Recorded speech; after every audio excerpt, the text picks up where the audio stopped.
this is a part 3 of Polytechnic Lecturer in Electronics previous year question discussion. Okay, so this is a part 3 video. We have done already 2 parts, part 1 and part 2. In that I've included some previous year questions. So if you have not watched part 1 and part 2, you please do watch that also. Anyway, the questions are not linked. The questions I've taken randomly from the question papers from various subjects. Okay, so let's see the first question for today's video. The first question is, you'll be seeing the questions on board. Okay, the number of comparisons carried out in a 5-bit flash type ADC, that is A to D converter, that is ADC, is dash A 31, B 32, C 5, D 3. Okay, so there is an equation for the number of comparisons or the comparators. Okay, the equation is number of comparators n is equal to 2 raised to small n minus 1, where small n represents the ADC bits. So if it is a 5-bit ADC, then 2 raised to 5 minus 1. So 2 raised to 5 is 32 minus 1 is 31. So the number of comparators or comparisons is happening, that is 31, which is option A. Okay, so please note down this equation. This equation is very important. So for all the basic type of ADCs other than the folding type of ADC. So for the folding type of ADC, the concept is different. Okay. But for all the other ADCs in generally, other than the folding ADC, this is the equation for finding the number of comparators or comparisons. Okay. 2 raised to n minus 1, where small n is a number of ADC bits. Here it is 5, so the answer is 31. Moving on to the second question.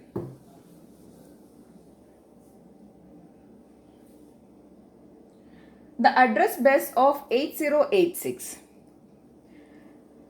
contains A 20 lines, B 32 lines, C 16 lines, D 24 lines. Correct answer is A 20 lines. Theory question, you don't have to think too much. You just have to study the architecture of 8086. Okay, so 8086.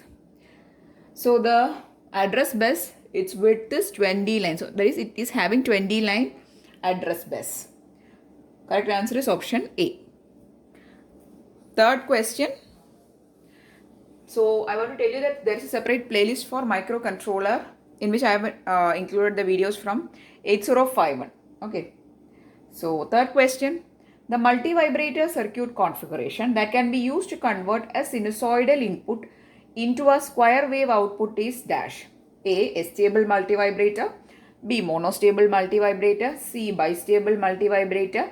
D. Schmitt trigger. So even though the output of all these type of multivibrators will be generally square waveforms only, but here we are going to give an sinusoidal signal and it gives us a square wave output. That is an analog to digital conversions is happening. And the answer for this question is Schmitt trigger. Okay, now we'll see a very brief about Schmitt trigger. So in electronics, a Schmitt trigger is a comparator circuit, and in the Schmitt trigger, it converts an analog input signal to a digital output signal. So it is again a comparator circuit and it converts an analog signal to digital. Okay, so the analog will be giving a sine wave and the output will be getting a square. So sine to square conversion is happening. Okay, so correct answer is option D. So if you want me to do a separate video on Schmitt trigger, its explanation, please do mention in comment section. I have not done the video, but there is videos on multivibrators, monostable, stable and bistable. 3 multivibrators combined together in a single video. That is a quick revision video again. You can find it on the analog electronics playlist. Okay, but there is no video on Schmitt trigger. If you want me to do, please do mention. Okay. Fourth question.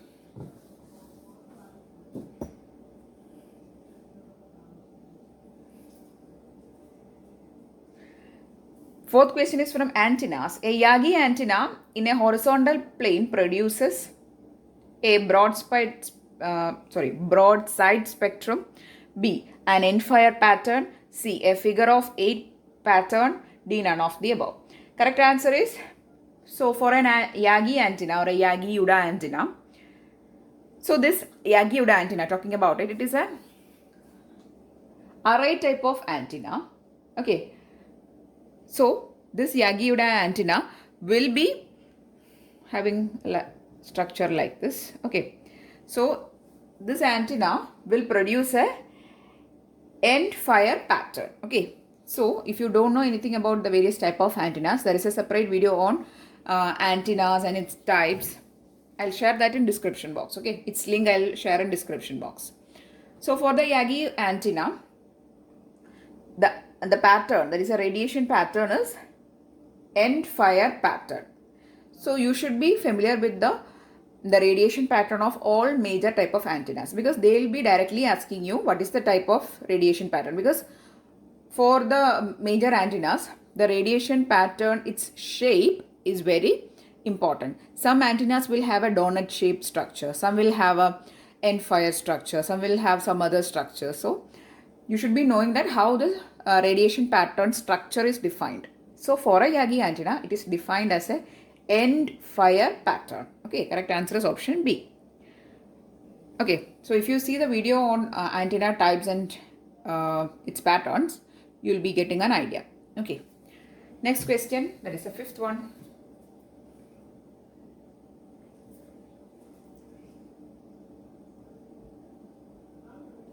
So the fifth question is a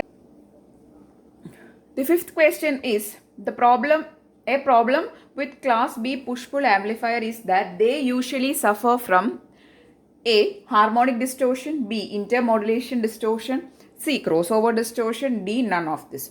So for all the amplifiers which are coming under the category of push-pull amplifiers, consider that there is a push-pull amplifier. Okay, I'm just drawing a rough figure. Okay, so you're going to give your input here, you will be taking your output here. So these are push-pull amplifiers, because when one transistor is on, another will be off. When another is on, next one will be off. So likewise, there is a switching happening between the devices, which is used in a amplifier. So this is a class B amplifier. So when a class B amplifier we are using, so what is happening in this type of amplifiers is, we are going to give an input here. We'll be getting a output, but the output will have some problems or some distortions when it is crossing over the zero. I'm just drawing a rough figure. So I'll draw a little neater one. So there is a crossing over happening at zero, and when there is a crossing over, or when the signal crosses the zero, there is some distortions happening at the zero crossings. Why? Because we know that there are two transistors, and for turning on both these transistors, we require a voltage called base emitter voltage, or VBE, right? Here also. So this base emitter voltage is not equal to zero. It is having some value. For the case of silicon, it is 0.7, and for germanium, it is 0.3.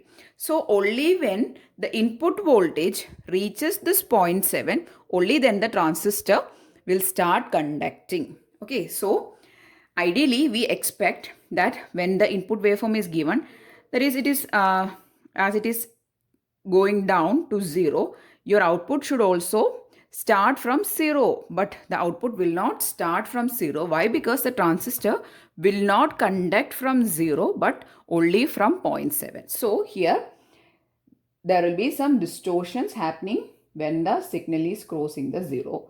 The conduction will start only from 0.7. So there is a distortion. Okay. So these type of distortions happens in the push-pull type of amplifiers. All the push-pull type of amplifiers like class A, class B, etc. Okay. So this distortion is called crossover distortion. Okay. So the crossover distortion is seen at the points when the signal is crossing 0. That is, wherever the output signal is crossing the 0, the negative cycle won't directly start from the 0, but it will start only from 0.7. Okay. So there will be a 0 crossing happening. Whenever the 0 crossing is happening, there will be some distortion. Why? Because to turn on the transistor, both the transistors, we require either 0.7 volt or 0.3 volt. Only at the 0.7 volt, the transistor will start conducting. So it won't directly conduct from 0. So there is a distortion. Okay, so this type of distortion is called crossover distortion, and the correct answer for the fifth question is option C, crossover distortion. Now, moving on to the sixth question.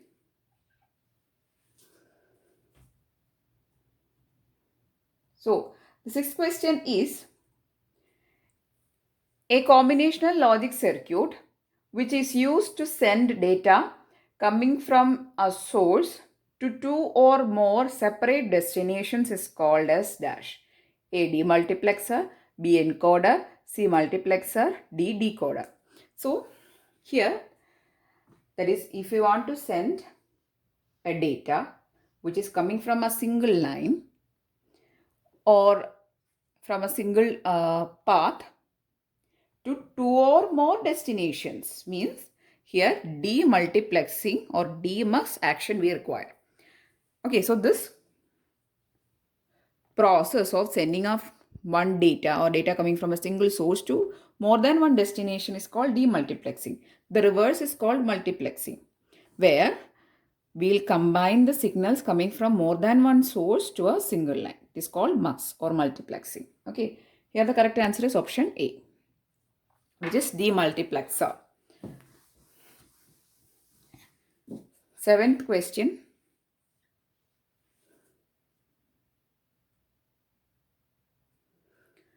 When an antenna is placed in a vertical plane, it will produce dash. That is, the antenna is produced in a vertical plane. It will produce dash. A. Circularly polarized waves. B. Elliptically polarized waves. C. Horizontally polarized waves. D. Vertically polarized waves. Okay, correct answer is horizontally polarized waves. We always know that whenever the antenna is placed at one plane, the polarization will be perpendicular, 90-degree perpendicular to that plane in which antenna is placed. Okay, so if it is placed in the vertical plane, it will produce a polarization in the horizontal plane. That is, the waves will be horizontally polarized. Correct answer is option C, horizontally polarized. Next question. Eighth question. The biggest disadvantage of CW Doppler radar is that A. It does not give the target position. B. It does not give the target velocity. C. It does not give the target range. D. A transponder is required at the target. That is, at the target you require a transponder. Correct answer is it does not give target range. Okay, so CW radar is continuous wave radar. CW means continuous wave radar. So, as opposed to the pulsed radar, a continuous wave radar will emit electromagnetic radiations at all time, and the conventional CW radar or continuous wave radar cannot measure range because there is no basis for measuring of time delay. So, in a CW radar, there is no means of measuring the time delay between the received pulses. So, the basic function of a radar, there will be a radar here, there is a target here. The radar will send waves and it will receive the echoes or the reflected waves. And it will calculate the time delay between the sent wave and the received wave, that is the echo. And it will measure the range or the distance between the radar and the target. So this is a very basic principle of a radar. But for the case of a CW radar, there is no means of measuring the time delay, and it has a main disadvantage that it cannot give the range of the target. So the correct answer is option C, does not give the target range.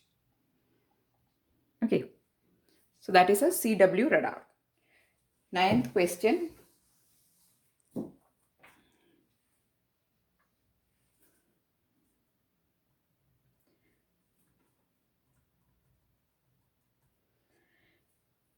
Ninth question, a PLA, that is programmable logic array, can be used A. As a dynamic memory. B. To realize a combinational circuit. C. As a microprocessor. D. To realize a sequential logic. Correct answer is it is used to realize a combinational logic. Combinational logic means they are memoryless logics. Combinational logic. All the adders and all are combinational logics. So there will be inputs, and whatever input you will give to that device, it will calculate the output. Now, in order to form a sequential device out of this, you need to give a memory element as a feedback path. Okay, so this forms a sequential circuit or a sequential logic. Okay, now the question is PLA or programmable logic array can be used to design of combinational logic circuits. Okay, correct answer is option B.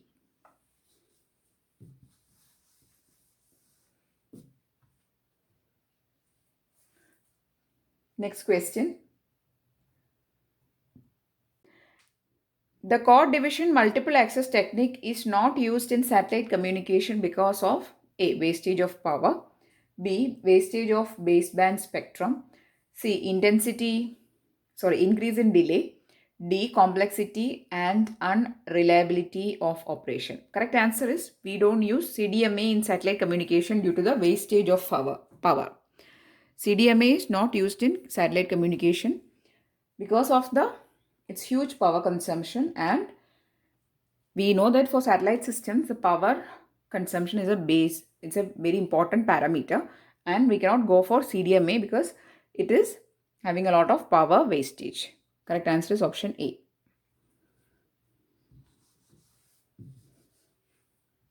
Next question. The Ohm's law deals with the relation between A. Charge and capacity. So this is a very basic question. Ohm's law, what is its basic principle? Which all variables it is relating? That is a question. A. Charge and capacity. No. Charge and PD. PD means potential difference. No. Option B. Capacity and potential difference. No. C. Charge and resistance. No. D. Current and potential difference. Yes, that is the correct answer. So, Ohm's law states that V equal to IR, or voltage is directly proportional to current, right? And to remove this proportionality constant or proportionality, we are using a term called resistance R into I. So, this is Ohm's law. It is dealing with the variables current and potential difference or voltage. Okay. And it is stating that V equal to I into R or R into I. So correct answer is option D. It is relating the variables current and potential difference. Okay. So the correct answer for the 11th question is option D. Next question. Next question is again a theory question. 1 kilowatt hour or kWh is equal to dash kilocalories. Dash kilocalories. Options A 860, B 735.5, C 36 into 10 raised to 5, D 746. Correct answer is 860. Option A is the correct answer. Accurately, if you say it is 859.85 kilocalories is 1 kilowatt hour. Okay, so this is the accurate value, 859.85. Anyway, you can round it as 860. Okay, so correct answer is option A, 860. So these are the questions which I have included in this video. So I'm really hoping that these questions were useful for you if you're preparing for competitive examinations of electronics, any competitive examination, not just the Polytechnic lecture examination, but any competitive examination. Okay, so if you found it useful, please do share it with your friends. Please do give it a thumbs up, and if you want more videos, please do subscribe to the channel. Thanks for watching and keep on watching.